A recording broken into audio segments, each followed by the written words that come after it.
돌이라고 하는 재료는요, 만주하고 한반도 지역에 언제부터 보급됐느냐? 대략 기원전 2000년경부터 시작을 해서 기원전 1500년경까지 500여 년에 걸쳐서 보급되기 시작했다고 합니다.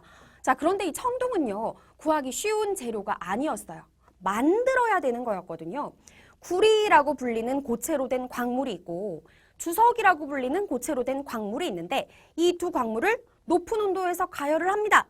그러면 액체가 되겠죠. 이 두 개의 액체를 섞어서 다시 차갑게 굳히면 그것이 바로 청동이 되는 것이죠.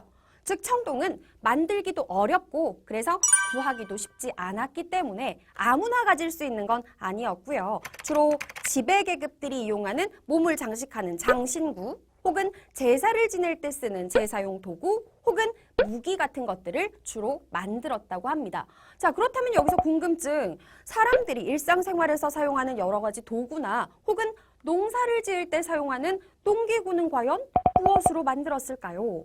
청동기 시대라고는 했지만 여전히 이런 농기구나 일상생활의 도구는 돌, 그리고 나무로 만들었다는 사실 매우 중요합니다. 반드시 기억하셔야 되는 거였어요. 자, 그렇다면 다음 주제로 넘어가 보도록 할게요. 청동기 시대의 사람들은 과연 어떻게 생활을 했을까요?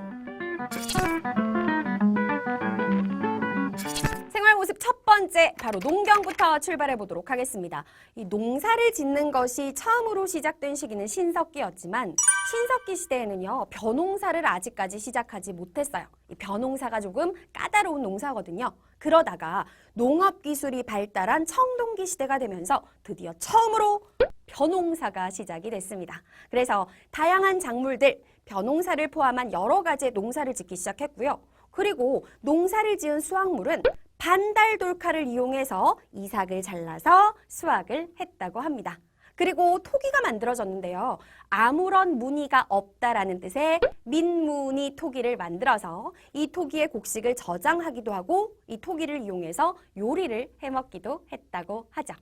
자, 그리고 계속 이어지는 청동기 시대의 주거. 자, 청동기 시대도요, 신석기 시대와 마찬가지로 주로 움집을 짓고 살았는데 거주하는 지역이 조금 바뀌었어요. 신석기 시대에는 강가나 바닷가에 주로 살았다고 우리가 공부를 했잖아요. 그런데 홍수를 피해서 사람들이 육지로 조금씩 이동을 하기 시작합니다. 그래서 산의 입구, 나지막한 야산이나 언덕의 다른 표현인 구릉지대에 사람들이 움집을 짓고 살았는데 움집의 크기는 신석기 시대보다 조금 커졌다고 하죠. 자, 마지막으로 기타 청동기 시대의 사회 모습을 살펴봐야 되는데요. 과연 계급이라고 하는 것이 어떻게 해서 등장하게 됐을까요? 이어가 볼게요. 청동기 시대의 가장 큰 변화라고 하면 무엇보다도 바로 평등사회가 사라지고 계급이 등장했다는 사실이에요. 자, 그런데 우리 친구들 궁금해야 될 것이 있죠. 계급이 과연 어떻게 등장을 했을까? 농업이 점점 발달을 하면서 농업 생산량이 굉장히 증가를 하게 됩니다. 무슨 말이냐면 이제 먹고도 남는 농산물, 즉 잉여 생산물이 생기게 된 것이죠. 이렇게 남는 잉여 생산물이 개개인의 재산, 즉 사유재산이 되는데 우리 공부할 때도 친구들마다 실력이 다른 것처럼 농사를 짓는 실력도 사람마다 달랐겠죠. 그러자 사람들마다 갖게 되는 잉여 생산물이 달라지게 되었고, 즉 이것은 개인의 사유재산의 차이로 나타났어요. 많이 가진 사람과 가지지 못한 사람이 발생하게 됐다는 것이고 우리는 이것을 부자와 가난한 사람의 차이, 즉 빈부격차라고 하는데요. 이때부터 계급이 발생한 것입니다. 부자의 계급은 높아지게 된 거고요. 잉여 생산물을 많이 갖지 못한 가난한 사람들은 계급이 낮아지게 된 것이죠.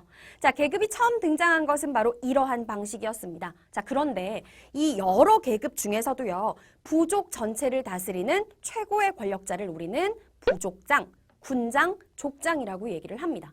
이 부족장은요, 마을 전체를 통솔하는 정치도 담당을 하면서 제사를 지내는 역할까지 담당했는데 이렇게 한 명의 군장이 제사와 정치를 동시에 담당하는 것을 우리는 중요한 단어죠. 재정일치 사회라고 표현을 합니다. 그리고요, 이 군장들이 과연 파워가 어떻게 얼마나 컸는지는 이들의 무덤을 통해서 확인할 수가 있어요. 여러분들 굉장히 많이 아는 무덤일 텐데 바로 청동기 시대의 대표적인 무덤은 호인돌, 그리고 돌널 무덤입니다. 특히 고인돌의 경우에는요. 여러분들이 사진으로 보시면 이게 뭐 규모가 얼마나 되겠어 라고 생각할 수 있는데 실제로 여러분들 두 개의 이 기둥돌 그리고 위에 있는 덮개돌은요. 실제 무게가 수십 톤이 넘을 정도로 굉장히 커요. 즉 무덤 하나를 만들 때 수십 명 이상의 사람이 동원되어야 했다는 것이고 그래서 우리는 이 고인돌의 규모를 통해서 당시의 지배층의 권력과 권위를 짐작할 수 있는 것입니다.